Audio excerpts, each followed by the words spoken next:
are recording already. Okay. I mean, I'm not in my best shape right now. I You're didn't not? shave. I'm all hairy. And you got beaten in arm wrestling? yeah. Really? Are you giving everything you got? I don't feel it. What's going on? You're so mean. Ah! That is really, that's probably all the pain that's going with that. Yeah, now. and also I'm sweating right now. Yeah, well, yeah, you really gave you I gave worked all hard. I can. I So, did it all I can. I was expecting for, to beat you easier actually. Oh, you look at that. But so you surprised me. Yeah, surprises.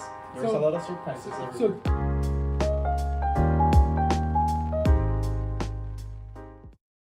tell me about your life in Puerto Rico. So, right now I'm 22 years old. I finished my bachelor degrees in medical human biology. Mm-hmm. I'm looking forward to do medical university to take my medical degree and do all of that. And also, You want to be a doctor? I want to be a doctor. You are a masochist. That's what you're saying. You And, like to torture yourself. and you know what? I want to be a neurosurgeon like you. Oh, you do? Yeah. Okay. Well, So I like torture. yeah. I was talking to a few of the orthopedic surgeons who want to come and join us. Their residency is as well difficult, Yeah. but even in 2022, he was saying that the neurosurgery residency truly takes every ounce of energy you got. Yeah, it's So one of still a the big most one. hardest to get Yeah. in. It is hard to get in, and but it's a very rewarding. Being a neurosurgeon is a very rewarding profession. Yeah. I would say more than profession. It's a really rewarding life. No, for sure. Yeah. And also one thing that I found amazing about neuroscience Mhm. is like the ocean. It's not even fully discovered of.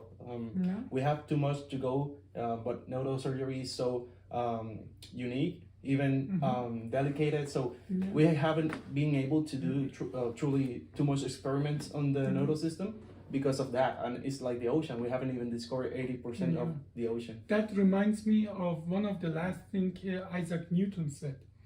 He said, "All my life I am on the shore looking for one more smoother pebble, and the vast ocean in front of me is undiscovered." Look at that. So, and that is actually what describes, like, we are talking. Yeah. I recognize you. What is awareness? What is sleep? Yeah. What is things that we do every day? Like, I'm seeing you, but how is it really processed in my brain? Yeah, All especially these mysteries. especially all the things we do in a normal basis, Mhm. on a daily, like you said, like how we interact with each other, how we meet people. Yeah. We don't think about that. We only do it. We only do it, and that's it. We But- don't think about that. But I think, the reviewer or viewer, they want to know who is Hector Cancel, that who want to show them all of that. Who are you? So you already know what I'm studying. I'm gonna tell you now what I'm doing here and what we are doing here. I'm Hector Cancel. You are Dr. Abbasi. He's a neurosurgeon here in Minnesota, and we're working towards doing a podcast, doing about education about medicine. And now that you know what is the purpose of this, a little bit about me after I told you what is my degree. I like sports. I like doing exercise. I think it's a way to it's a reward to our body. Like, thanks to my body for carrying all my days, all the energy, and like the reward I give it is like doing exercise. I do arts. I do a little bit of everything. I'm a bartender. You name it, I can do it. So handyman. But let's talk less about me because I'm not that interesting yet. Let's jump with you, Dr. Abbasi. Well, no, actually, it is interesting because I see all these little pieces that they come together to make you, and that is your past. Yeah. This is now, and your past and now are going to shape your future. So you're a younger version of me, the time machine. Now, the 20, you said you're 22? That's correct. You go 32 years in the future, then you get me. I hope so. I'm 54. That's what we're working for. Yeah, I'm 54-year-old, and I as well come from a country different than this one, and I had a very humble background, and my parent actually couldn't read and write. Okay. Yeah, they couldn't read and write. We had only one book at home, and that was Quran. Yeah, that's the. And I remember when I was at my teens, I had to walk about 4 hours one way, 4 hours one way to a public library where I could borrow books for 2 weeks. Then so it was a whole day thing for me, walking there, walking back. Yeah, it was an 8 hours, like a shift of work Yeah. today. Yeah, it was just to get, and I could borrow only 2 books. I had to bring it back 2 weeks later. Wow. But I For would, more 8 hours of walking. yeah, but walking is good, Yeah, it's You good see, exercise. that is a good exercise, So that is my background, and then, but I was good in the school. I think early on I recognized, before the revolution, I'm a child of a revolution. When the Iranian Revolution came, I was 11 years old, and after that, the TV was really nothing there. So I discovered my own internal broadcasting, that I can read this book and transfer my conscious inside of the book. So I got truly addicted reading books. Nice. How many books did you read, or have you read? I read all the classics. I read, when I was a teenager. Even a Shakespeare? Well, Shakespeare, it's mostly a poetry. It wasn't the direct translation, but I did read Shakespeare. But that's not a book that you can really translate and also easily. the English and Old English. But Victor Hugo and like Dostoevsky or these are all classic Russian, French literature and so on. I remember a book that very impressed me was by Reimagining. It was called "There is Nothing New in the West." It's about the World War I, the life of a soldier. That really impressed me. So I was a book addict, and I think that did help me to be really widen my horizon. Yeah. Then my life wasn't good enough anymore. It could never be good enough once you're transferred in the world of books, and you can literally implant your conscious in a different environment.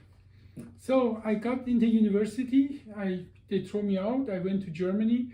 I did my MD PhD. I went then practically then I came to US. I went to Stanford, Dartmouth, Texas. So from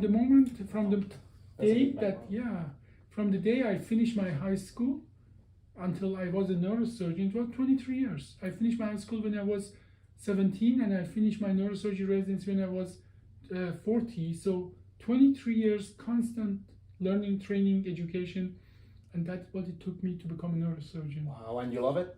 Well, not only I love it, I think I couldn't do anything else. Yeah. Now, I think the blessing of anybody, and hopefully that comes to you, that truly the recognition is that it is not just a job for you. Mm-hmm. And once it's beyond the job, once it's a calling for you, then you can go through all that thing. Some people say, how can you do this?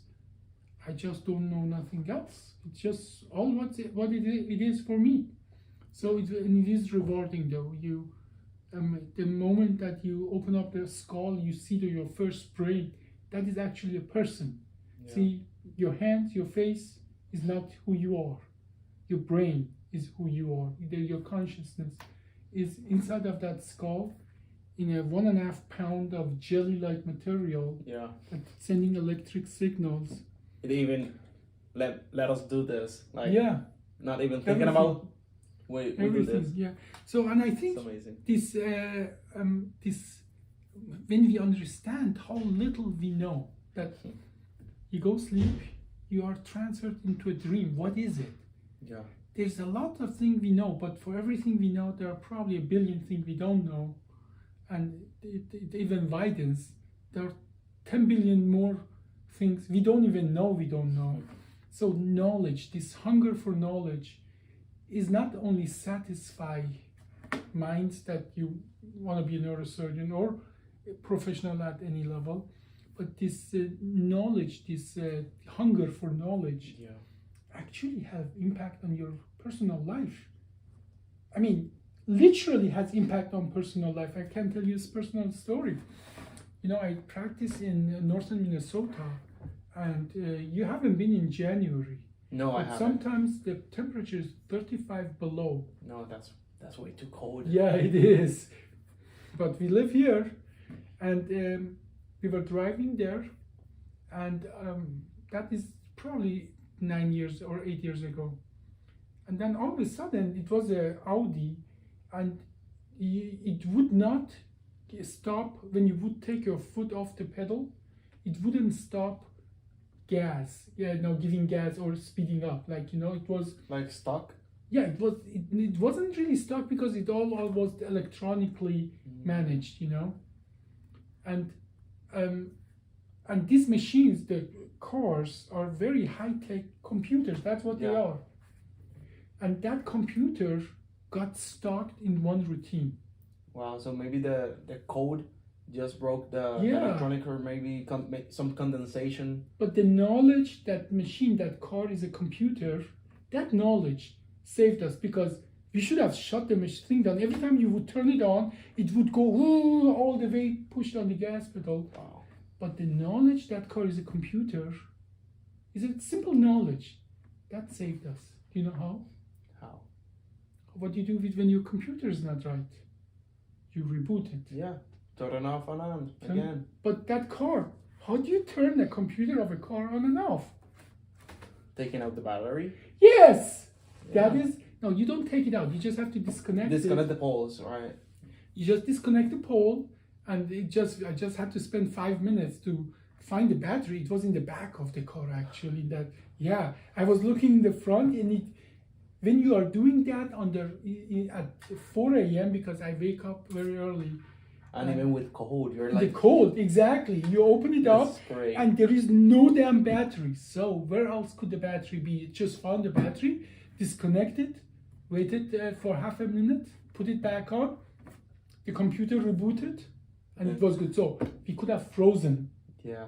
in that day. We could have frozen, and we had surgeries to do. You see that hunger for knowledge, and that knowledge I regained by just loving to read and gather new information. You don't only stood there like, oh, we I'm done. we cannot do anything. You look for an option for. Yeah, well, we could have called somebody, probably 911. We would have canceled all the surgeries, because we would drive there around 4 o'clock to be there at 7 to do surgery. Yeah. Okay, so that not only had impact, that knowledge, that curiosity, that hunger for knowledge didn't only save our lives, but as well made some people getting their surgeries done and not getting canceled, and so on. So what I'm trying to tell you, that the hunger for knowledge is not an esoteric, abstract concept.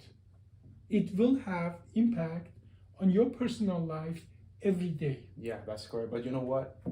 Never is enough, like you say in the beginning. Yeah. Because the more you learn, the more addict you get. The more you know, you can still learn more. I say every day, I finished my bachelor now. I'm on my way to another chapter in the future, but I'm always going to be a student. Yeah. I'm never going to stop learning, even from small details, big persons, small persons. And why? Now, for me, it has been for a long time. It was why people are not hungry for knowledge. Yeah. And the answer to that was, actually, it took me a long time. It took me way longer than you are old to figure out, after my high school, why aren't people hungry for knowledge? The answer to that is... Can I guess before you say? Yeah, go. Why? Distractions? That is one reason. But gathering knowledge, the society, the education system has made it so boring. Yeah. So unbelievably, tell me about your school. Well, it's as simple as it's been for the past years. You know, you get a schedule, you go to class 3 hours a day for only one class. You need to fill the credits. After that, they tell you a bunch of chapters. You need to study all those chapters. And Was it fun? It wasn't that fun, but I really enjoy it. Yeah. Because I have because hunger. You have a goal. And I have a goal I want to establish. But I know it's a hard process. Like, did you ever fall asleep in any, yeah, coffee helps. Coffee helps. But yeah, I fall asleep let me doing ask you 9 another overs. question. When you do something fun, like Tell me, so you talked about that. Tell me something that is really fun for you to do. Well, Activity, anything. I play baseball. Baseball. Do you ever fall asleep when you play baseball, or Never. have to have a coffee when you? Because it is fun. Yeah. Because it is fun. So I can tell you about my school. It was the endless recitation of facts, irrelevant facts that have no relationship to your life, to pass a test. I cannot tell you how many times I have fallen asleep going through a regular, education, and whereas I truly start learning things after I was done with traditional education, where this learning became fun. Yeah. Where you see that like the first and second law of kinetic, like Isaac Newton's laws, you can use that literally to have or not have an accident when you're driving your car. Yeah. Okay, these things they govern your everyday life, and knowing that put you so much ahead of your peers. Okay, like facts in chemistry, or fact in medicine, or facts in even in finance. In finance. And everything. Yeah. Everything is important. If the small details on everywhere. Yeah. And I think if there is one goal for me is that create this package of knowledge with your help. This is hopefully our goal. Create this package of knowledge that is fun to know. Yeah. That people say, no, I have never seen education. I have never seen knowledge being so fun. Yeah. And that is something I don't believe it's in. Not only I don't believe it's not impossible. I think it's actually, it is all there. You just walk from here downstairs. You can learn in that path. You just have to open your eyes, and you just have to be hungry, and you just have to stay away from people who just kill any joy of learning. Yeah, for sure. And there are so many of them out there. Yeah, especially on today's world that we have free access to the internet on every place. We can go. That's a miracle. Yeah. We can go to a fast food, and we can have free Wi-Fi for all day. Yeah. And you can learn anything you want. Yeah, and somebody, when I tell people that I went after high school 23 years for training and so on, they say, wow. And my answer to them is, 23 years will pass one way or another. Yeah. You can do things that promotes you, put you forward in your life, or you can just, watch a rerun for something else that it's fun in the moment, but it really doesn't move you forward. But there are many of these comedy shows, that's what I'm talking about. They are fun to show, but most of them, they really don't teach you anything. Now, wouldn't that be great that you have a comedy show, something that's fun in any way, comedy or not, but it's almost, packing all your classes that you went to school in a fun package. Yeah, it's like some video games that are based in true stories. So you're learning history to a video game. Yeah, it's amazing how you can shape education to be more entertainment / education. In your high school, tell me, what was the most boring class you took in the high school? Well, for me, it was history. For me too. Yeah? For me, history was the most boring class. But tell me, why was history so boring? So, you only need to read and read and read and read, and then take test and vomit all that read. And then forget it 2 weeks later. And then you forgot even the dates, the scientist or the archaeologist. You forget the places. Yeah, you were only reading It's interesting. to deposit. You're on the other side of the planet. You're a generation after me. And for you and I, for both of us in the school, the history was the most boring, horrible class. Yeah. But do you see where I'm going? Since there's a common factor there. Yeah, because they want you to learn by heart and memorize what date like American independence was. That is the date is the most irrelevant fact, but what came together. Yeah, what happened? What's the background? Yes. Why? Right? That, like, did you know that Benjamin Franklin had multiple French prostitutes when he was actually ambassador to France? No, I Actually, didn't know that. John Adam went there and saw that these girls sitting on Benjamin Franklin's lap. And come on, Benjamin Franklin is a father of this country and he's a smart guy, but he was not good looking, okay? But this French girl sitting on his lap and playing with him. All those girls are, probably some of them were prostitutes, some of them weren't, but they had their own husband and so on. But they are still flirting, having sexual relationship with Benjamin. John Adam felt very uncomfortable because he was Puritan from New England, and but the connection these two men had, what made this country, the experience that Franklin got from his ambassadorship to France made that connection. And then, but then you learn about their lives. These were real people. They weren't just a name in a book or a date on the calendar. Or on a bill. Yeah. You never know where they're finished. How much interesting is now Benjamin Franklin to you? Who is flirting with two women at the same time in front of John Adam? How much more do you want to know about that now? Yeah, that gives you a perspective that in the end we all are humans, but not everything is what we heard or we read only in history books. But it goes so much deeper. Well, how comes that it was so unacceptable in England to having an affair, and so acceptable in France to have an affair? Cultural and religions? There's a book by Will Durant, and it explains exactly, why is it that John Adam, coming from Puritan and a British background, is so appalled and totally almost shocked by that, but in France that was a normal behavior. Okay. But it is a 1,500-page book that explains. It's called the History of Civilization, the Age of Napoleon, which explains. Then all of a sudden you understand why is one thing is more acceptable in one culture. Then it sort of takes your prejudice away against the cultures when you know the background. Why is one culture one way or another?